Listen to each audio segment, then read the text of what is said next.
Red Ray Gun Limited presents The Benji and Nick Show. Hello. Welcome. If you're passing by, why don't you stop? Peer through the window. There might be something here that you like. Or there might not be. I mean, it could just be a charity shop full of, a couple of old hats, a jumper, pair of slip-on shoes.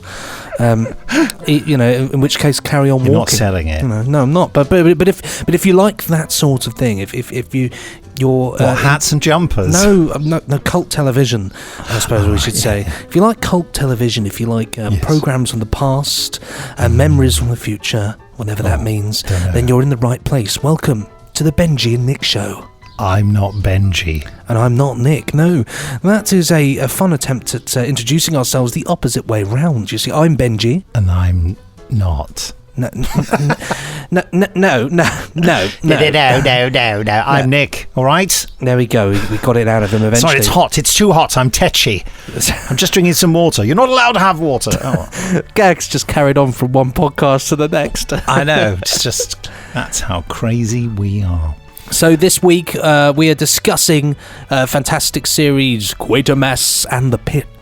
Wow, this was the third Quatermass series, wasn't it? It was indeed. And they were performed live, weren't they? Yeah, I think they were performed live and then tele-recorded and repeated, and they also did a compilation as well. So they are incredible feats of quite sophisticated television drama, but sort of all done like a live theatre show, really. That's what television was like in those days. It really was. I mean, this is we'll discuss it in further detail later on, but certainly what I will say is I think this is science fiction at some of its best and most sophisticated, really. It's real nitty gritty, your bare bones essential science fiction, really. It's, as you say, more on that later. Just a few things to clear up beforehand. One, we're still running the code destroy for shop.jerryanderson.co.uk as an offer for free shipping. And also we have a competition running, which I believe ends on the 6th of July, which is to win the Captain Scarlet, all 4 volumes with all the singing, bells and whistles and dancing. Captain Scarlet and the Mysterons DVD box set, or was it Blu-ray? I can't remember. So, the Blu-ray is out, so it could be the Blu-ray. I imagine it would be that. Who knows? Quite frankly. That's £55 worth of stuff.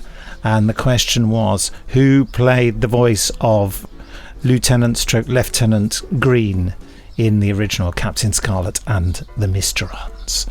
So do send that in to podcast@nicholasbriggs.com to be in with a chance to win it. We've got some emails as well. Oh, lovely. Love an email. You know me. Love an email. When I say we've got some emails, let me just go and have a look. This is an interesting one from Ian Humphreys, who won the Jerry Anderson Thunderbirds alarm clock. He said, very sad to report, but still no sign of anything in the post. The pigeon doesn't seem to have found its way this far north. Oh, no. So, Ian, listen, just to let you know, I mean, hopefully when you hear this, you'll already have it, because I did tell Jamie Anderson about that, and he said he sent another one today, actually, which is Friday. We're recording this.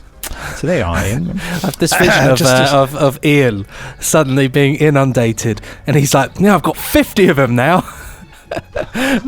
Jamie's just like, I'll send another. So, I only wanted to wake up once. So this is from Gareth Sudes, or Suds. I don't know which way to pronounce it, Gareth. I know we've heard from you before on the Big Finish podcast. The subject line is War Stories. Greetings, chaps. I was listening to the Devil's Crown episode this morning. That's we were talking about the Devil's Crown, a historical drama from the BBC that we were discussing a few podcasts back. A big favourite of Benji's. I love it. I do enjoy it. Yeah, I love a bit of history. And I so love for me, I didn't much like that. Yeah, well, it's an acquired taste, is it not? It is, well, yeah, okay. Well, let's not get into that again. I was listening to the Devil's Crown episode this morning, and you were talking about war stories and comics, which I also enjoyed as a kid. In recent years, I've collected and thoroughly enjoyed the Titan Books reprints of the complete Charlie's War strip from Battle Eagle, written by occasional Big Finish scriptwriter Pat Mills. Ah, yeah. Brilliant writer, lovely chap. Such wonderful stories, a great education about the horrors of the Great War, and stunningly illustrated by Joe Colhoun or Cahoon? Cahoon, eh? Cahoon. Reminds me of I've got a cajon, which is behind me actually. Which is the wooden box that you play like a drum. But a cahoon, I've not heard, but very interesting to say the least. That was Joe Cahoon. I can thoroughly recommend checking those out and pitching to Jason as a potential Big Finish adaptation. Just imagine. Also, it got me to thinking that the BBC's terrific dramatisation of Robert Westall's wonderful book, The Machine Gunners, would make a great topic for the podcast. It has sadly never received an official DVD release that I'm aware of, but it can be found on YouTube.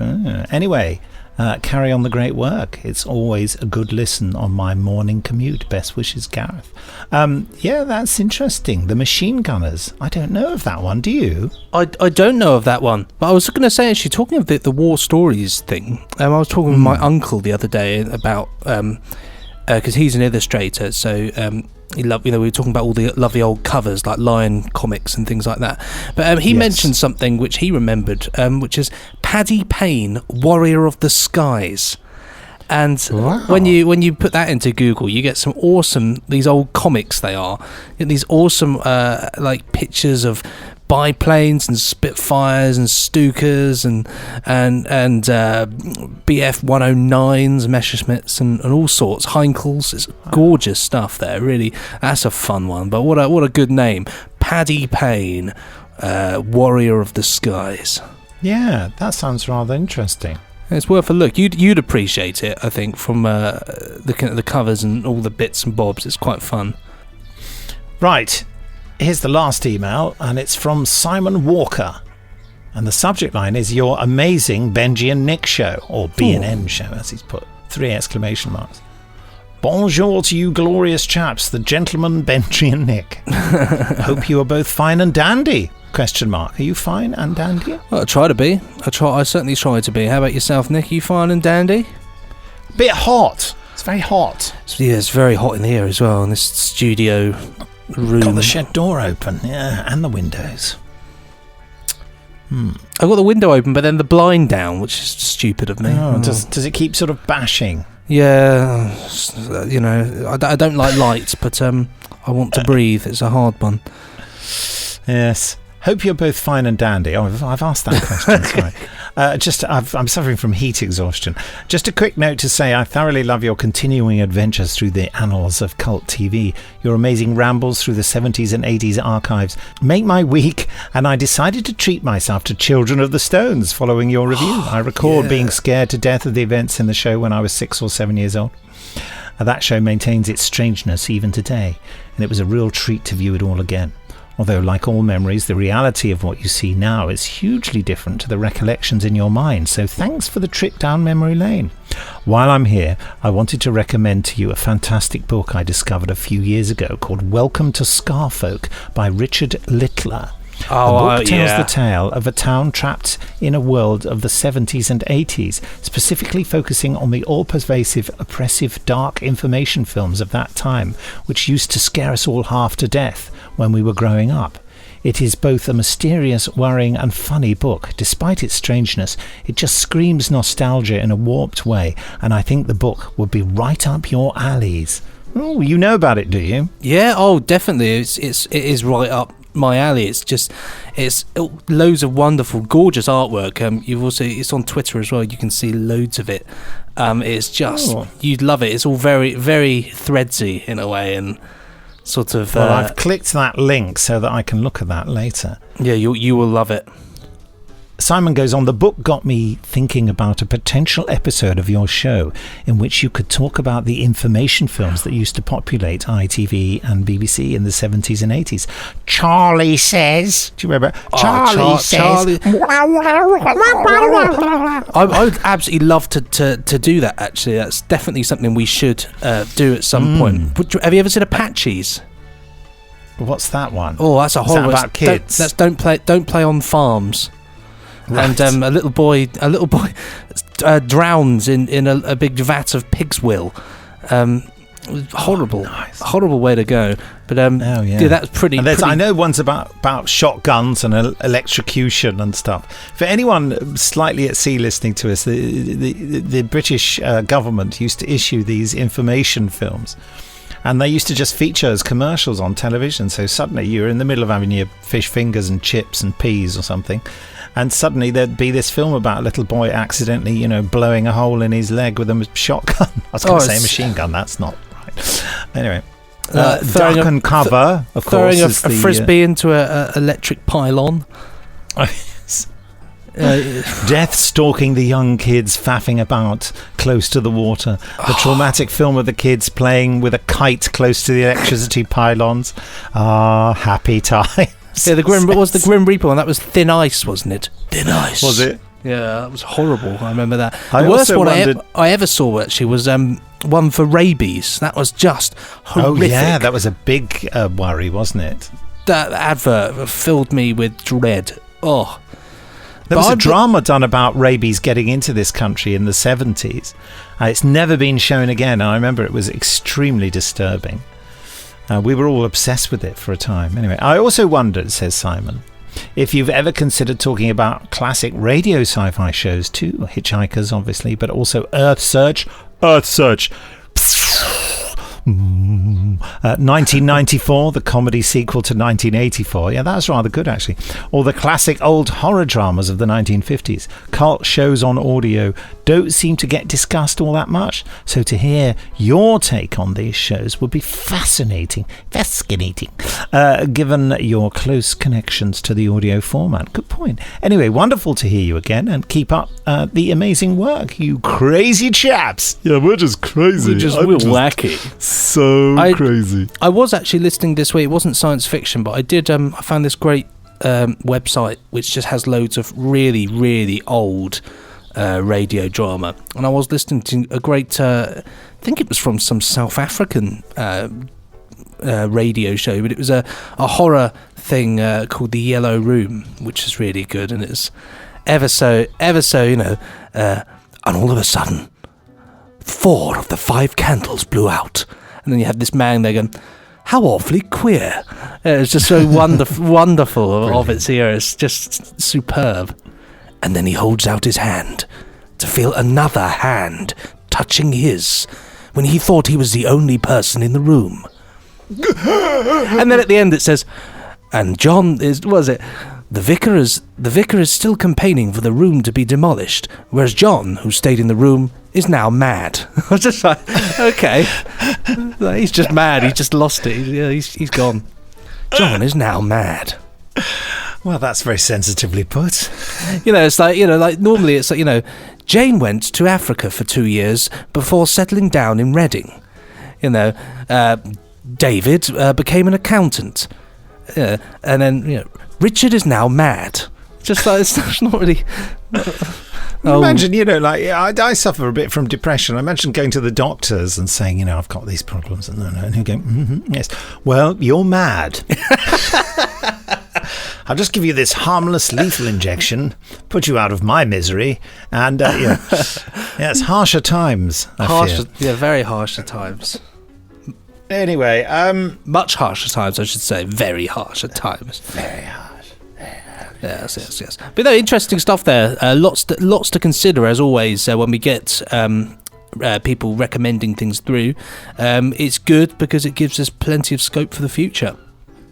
Don't forget to rate and review us. Let's say, do your R&R. Do your R&R for us. Not rest and relaxation. Spread the word. Listen, time now to talk about Quatermass and the Pit. Indeed, what visual fun, eh? Oh. I'm not even sure why I chose it. It just came out, didn't it? We were in a rush last time. Indeed, and you know, I don't think it was a bad choice actually. I mean, I've not seen the original series in a long time. I love the film. My friend Tom, he's here doing some electrics today, and he said, "Oh, what are you doing?" He said, "What are you doing this week on the podcast?" And I said, "Oh, I'm doing Quatermass and the Pit." And he said, "Oh, I love all those films. I've seen them all. I said, they're brilliant films." I said, "Well, this is a series, and it came before the film." And he went, "Really?" But yeah, awesome stuff there. Yeah, Nick. So for anybody that's unfamiliar with Quatermass and the Pit, can you sum it up for us? Oh, well, Quatermass in the Pit. Professor Quatermass runs a thing called the British Rocket Group, which is this very optimistic 1950s idea that the British would have the financial and technical wherewithal to actually send rockets into space. But lovely, nonetheless. And he's been involved in 2 previous adventures. The Quatermass experiment, when a rocket came back to Earth and some of the crew were missing, but something else came back instead. And Quatermass 2, which really has been plundered for so many Doctor Who ideas, I think. Basically, an alien colony starting on Earth in a sort of new town, and all the population are being taken over. And basically, I think human beings, the planet Earth is going to be turned into a food source for this sort of sprouting alien entity. The Quatermass and the Pit is the one that people seem to remember more. I don't know why, but my parents used to talk about Quatermass and the Pit. So they called it Quatermass. Although some of the people, Quatermass's name is pronounced differently throughout this particular story, because I actually did end up watching more. I watched the whole thing. Did you? I didn't get the time to do that, but I watched more than the first episode, which we put out. Some people say Quatermass, Quatermass. It's everyone seems to have a different idea, but it's generally Quatermass. The interesting, Quatermass in the Pit. They dig up a skull whilst doing some building work in the centre of London. When I say they, I mean some hearty Cockney workmen do that. Yeah. And it's discovered that these skulls come from 5 million years ago, which is before... 5 million years? Which is the climax to episode 1, isn't it? Him saying the 5 million years. And it's all to do with the influence of the planet Mars, really. Owes a good deal to some assumptions from War of the Worlds by H.G. Wells, I feel. But fascinating. And Nigel Neal, who created Quatermass, was a great... He was a person who seemed to write a lot of science fiction, but wasn't particularly interested in science fiction as such. He just wrote speculative fiction and about the issues that were burning inside him. The interesting thing about the series itself is that the central part of Quatermass was played by 3 different people in each of the... So I'm not explaining that very well, but the first, each one had a different actor playing Quatermass. And it was all really by horrible fate that this happened.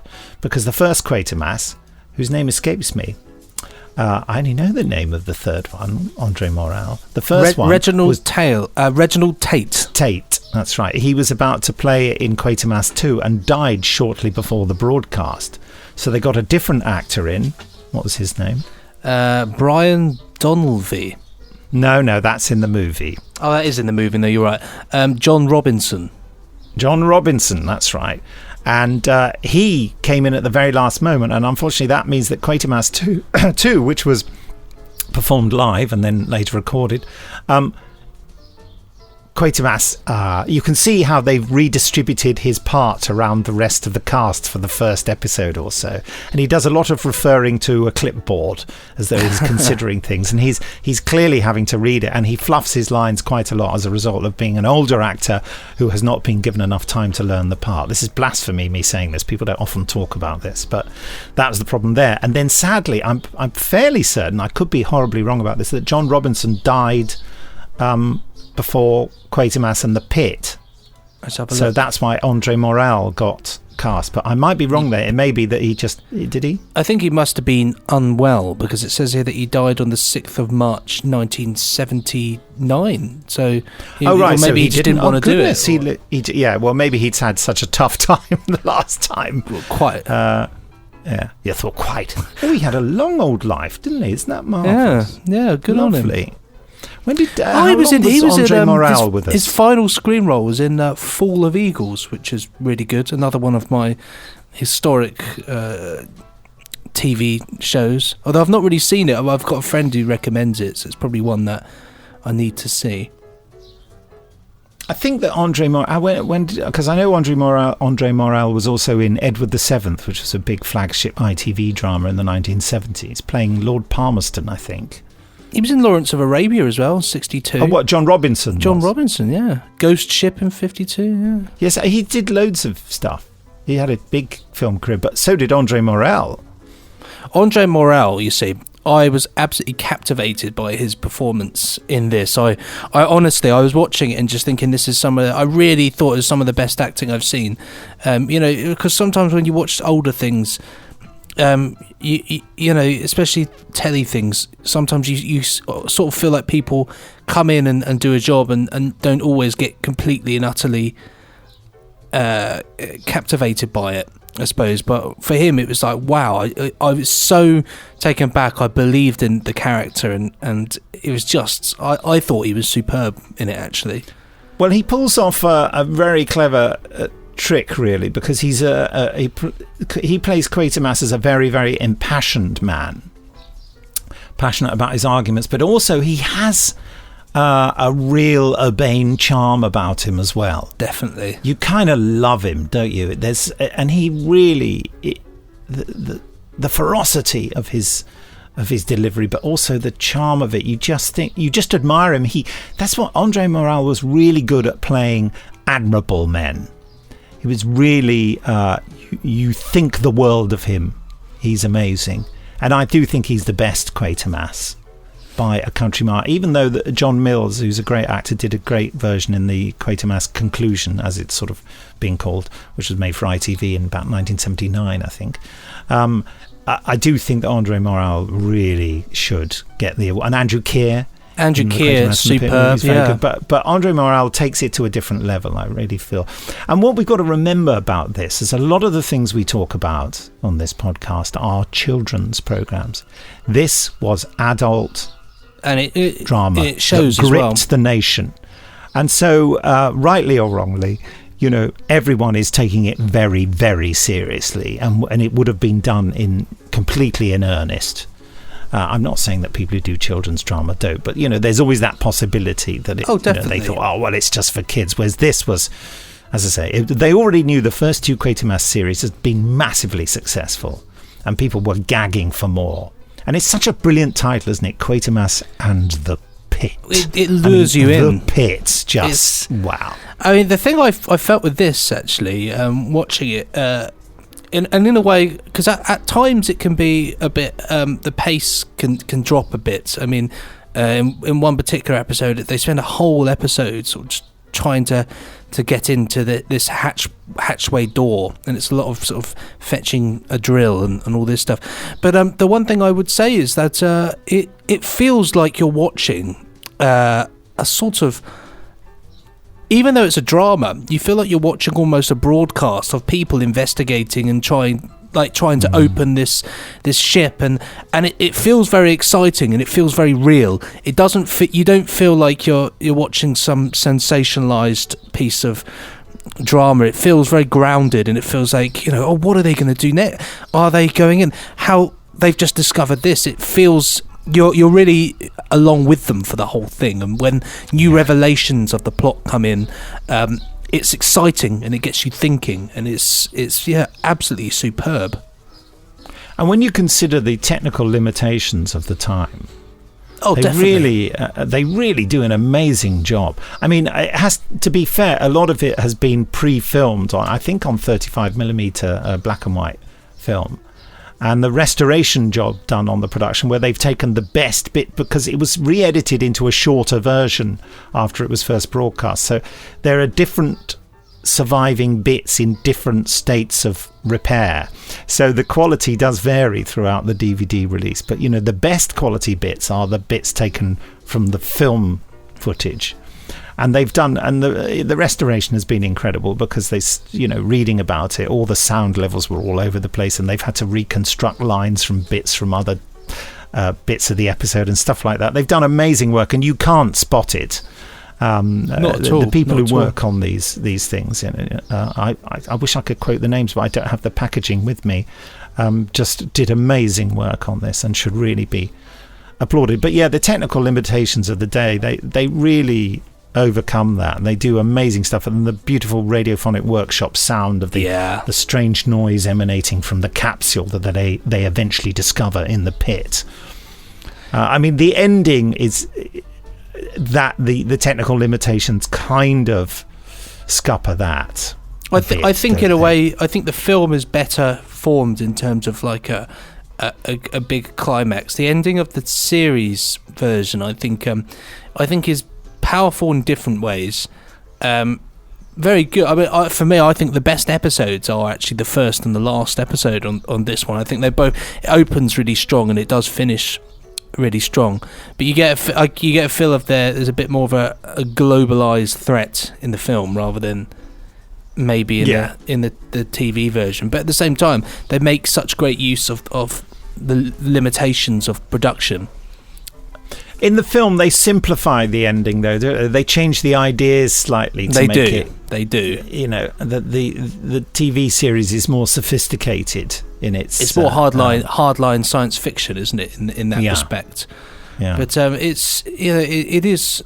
There's something incredibly, in a way, it's a classic thing. I think all science fiction, to some extent, owes I'd say to some extent, obviously not all of it, but a vast majority of science fiction owes something to Quatermass, and especially Quatermass and the Pit. For the vibe of that, of discovering something under the ground that's ancient but not what you expected, that's been used in a lot of things, and Doctor Who owes a lot. This is Doctor Who, you can look at it there, and Professor Quatermass is the Doctor, and you can almost feel. But for a television program here, put together and broadcast in 1958 and January 59. It feels incredibly modern and exciting. It's contemporary. Yes. It's not, it's a statement piece, isn't it? This is exciting science fiction. This is for television as well. A BBC program.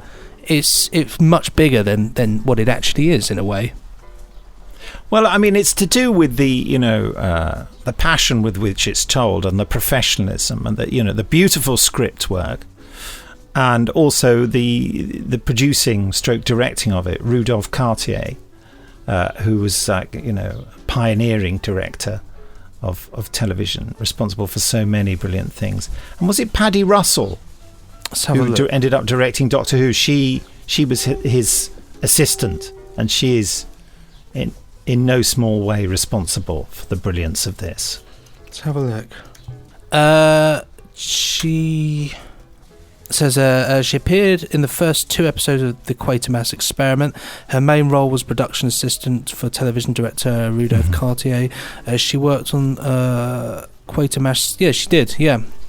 Yep, you're spot on. Yeah, she worked on that. Yeah, I was pretty sure of that. Yeah.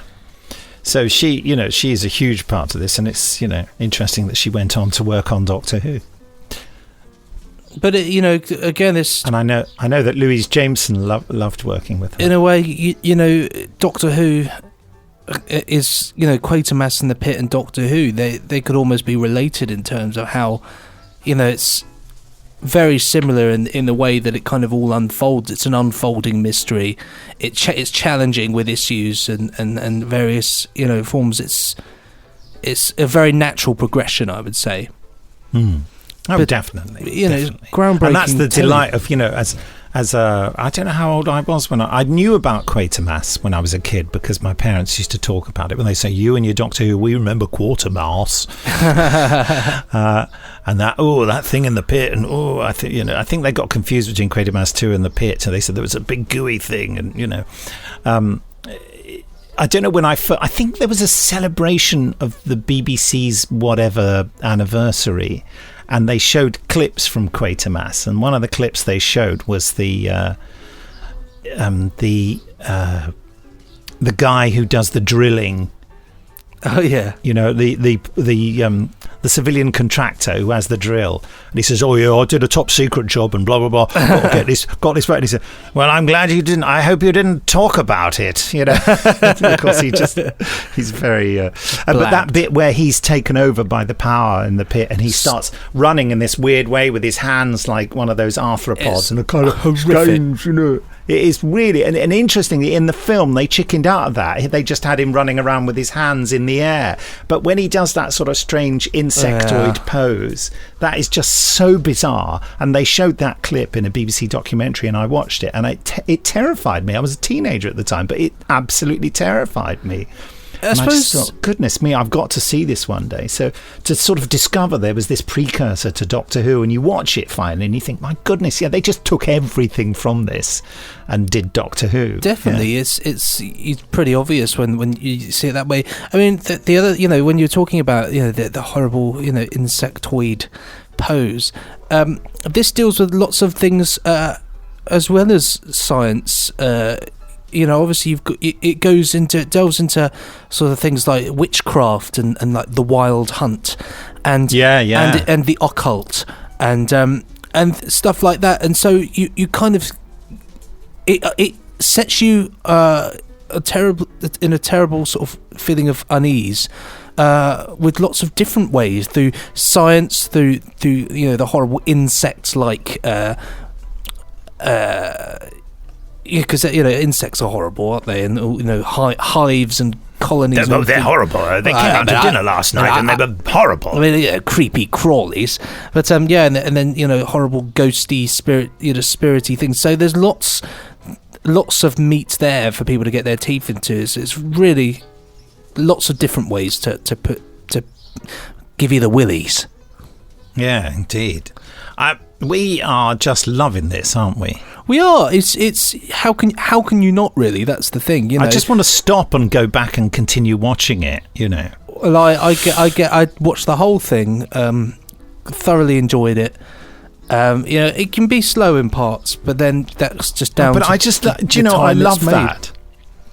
I love that. I love the fact that you just get a shot of the Michael Ripper as the sergeant and a bunch of soldiers just uncoiling some cable or something, and they just have a shot of it. In a modern drama they wouldn't bother showing that, and it goes on for sort of like 10 seconds. I love that. But it does go to making showing it feel people doing stuff. It makes it feel realistic, doesn't it? That's the thing. I laughed because one of the soldiers in it, what's the actor's name?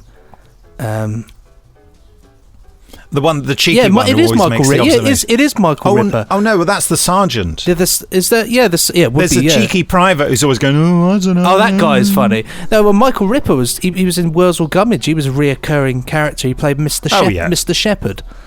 And Michael Ripper and the guy who played the contractor with the drill, and I can't remember his name. Was his character called Strachan or something? I have no idea. I'm just saying that so you can find him in the cast list. Strachan. I know there's John Stratton, of course, who's one of your favourites from the Two Doctors. He plays the bomb disposal officer, who's brilliant. There's actually a lot of little hidden people in this. You think, not many roles for women, of course. This being the 50s. No, and the woman is what's the name of the character? I can't even remember the name of the character. Barbara Judd.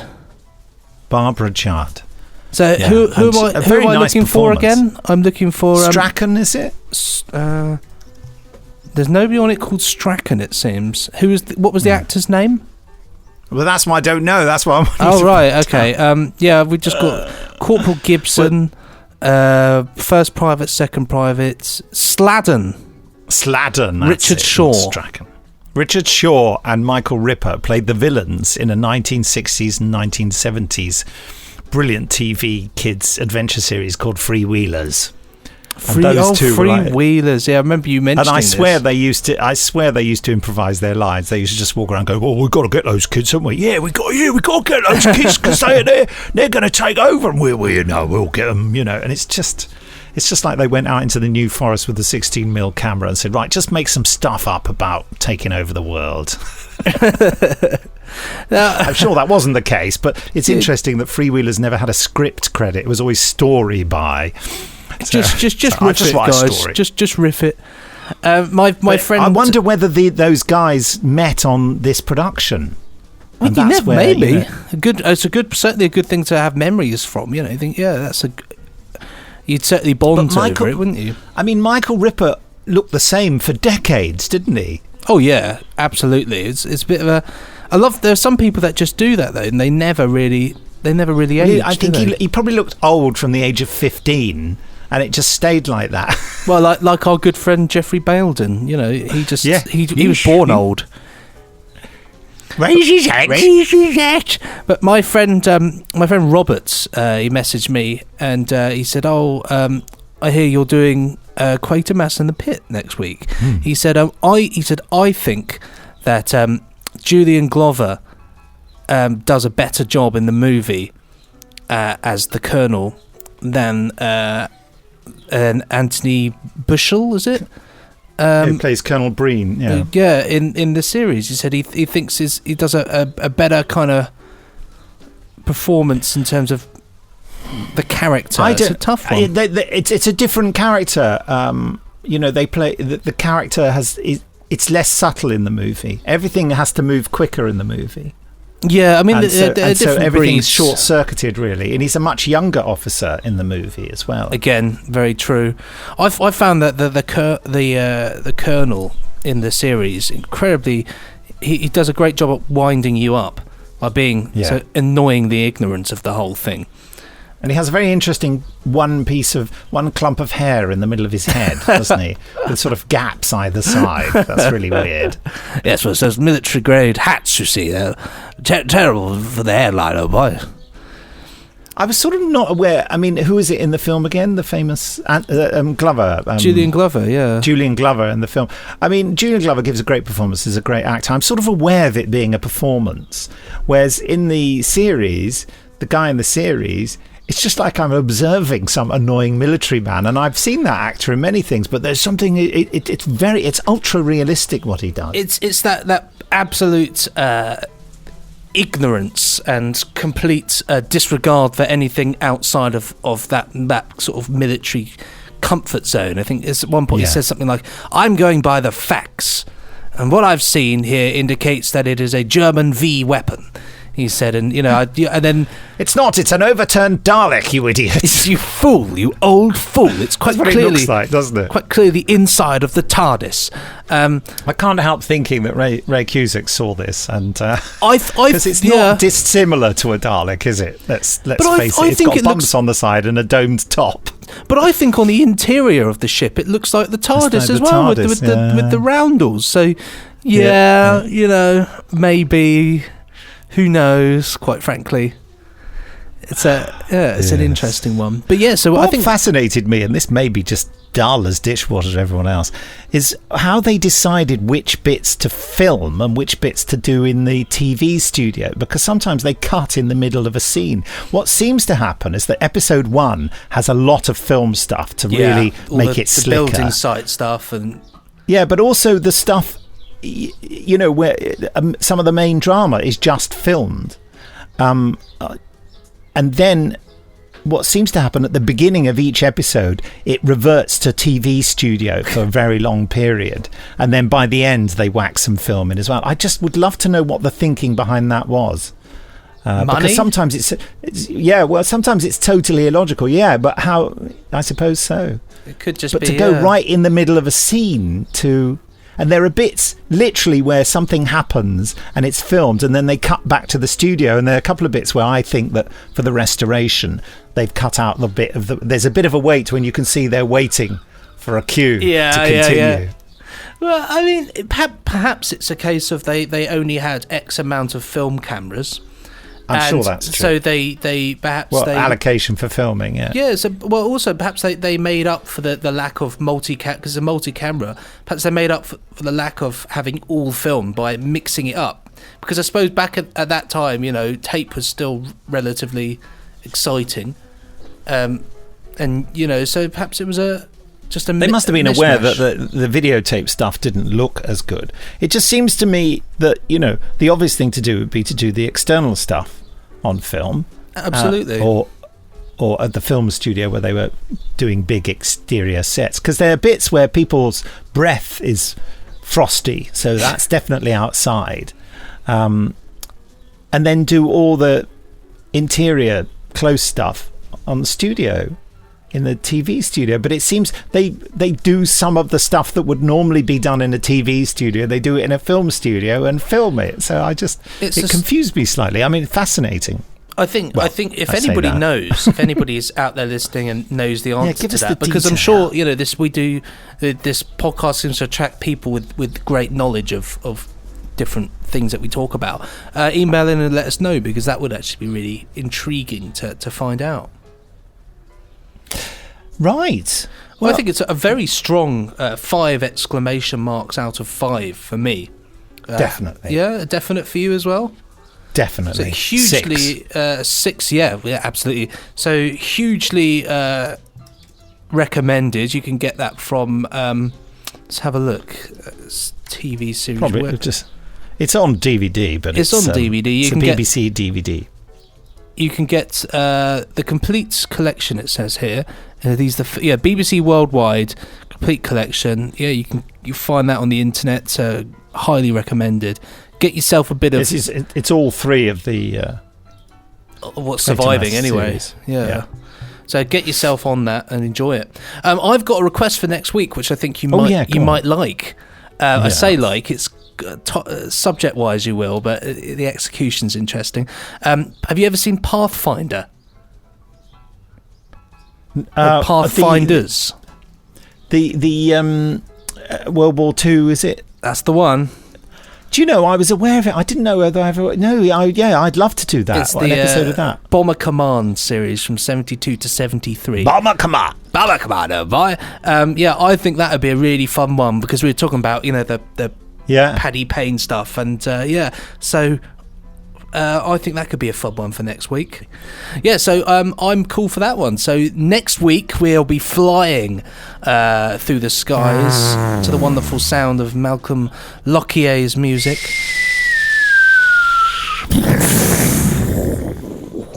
I love your explosion.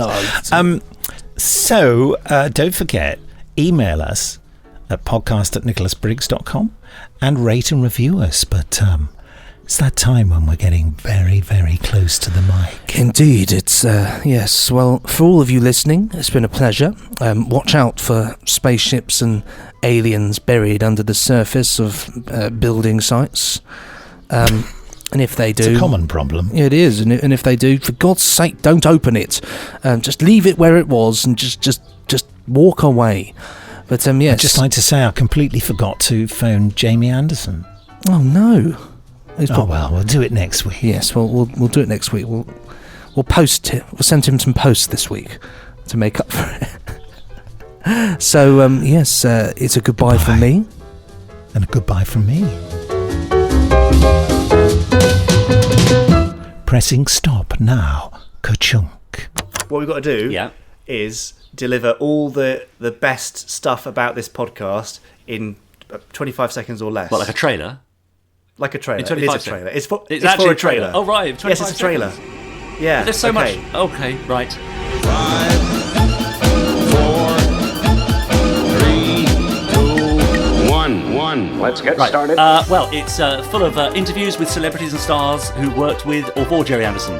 That's true. And also news about everything that's going on in the Jerry Anderson universe. Yeah, we have people getting in touch with us on podcast@jerryanderson.co.uk, asking us questions and giving us their comments. That's true. And we also have special features like the randomizer from Chris Dale, which selects a random episode each week for him to watch and comment on. And it's with me, Richard James, and you, Jamie Anderson. That's right, and people can get in touch on podcast@jerryanderson.co.uk. Do you think that's it? Oh, well, I think they could subscribe, rate, and review. Is that 25 seconds? That's it, let's stop. We did it! The Jerry Anderson Podcast with Jamie Anderson and Richard James.